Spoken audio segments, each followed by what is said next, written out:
In today's video, I'm going to teach you how to add fixed asset types in Xero. Fixed asset types help you standardize how items like office equipment, vehicles, or furniture are tracked and depreciated in your accounts. Setting them up correctly saves time later and keeps your books consistent. Once you're in your Xero organization, head to the main menu and click Accounting. From there, choose Fixed Assets to open the Fixed Asset area.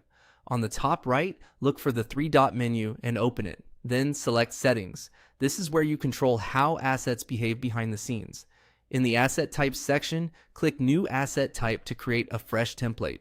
Start by giving your asset type a clear descriptive name. For example, if you're setting up a category for computers, use a name like Office Equipment or Computers so anyone on your team immediately understands what belongs here. Consistent naming makes reporting much easier down the line. Next, choose the asset account. For this example, select Office Equipment. This is the balance sheet account that records the cost of the assets you buy in this category. Make sure you're picking the correct code that matches your chart of accounts. If you're unsure, check your accounting policies or speak with your advisor. Now, select the Accumulated Depreciation account. Choose the option labeled Less Accumulated Depreciation on Office Equipment. This is a contra asset account that tracks the total depreciation taken to date for assets in this category. Picking the right one ensures your net book value is calculated correctly. Then select the depreciation expense account, typically named depreciation. This is the profit and loss account where the periodic depreciation charge will be posted, affecting your expenses each month or year. Choose a depreciation method. For this walkthrough, select diminishing value as an example.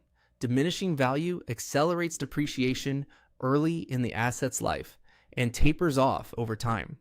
If your policy prefers even charges across the asset's life, you might use straight line instead. The method you choose should follow your accounting policy and any local tax rules. Click into the rate field and enter your depreciation rate.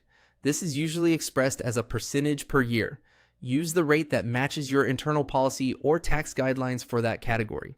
Accuracy here is important as it drives future depreciation calculations. When everything looks good, click Save.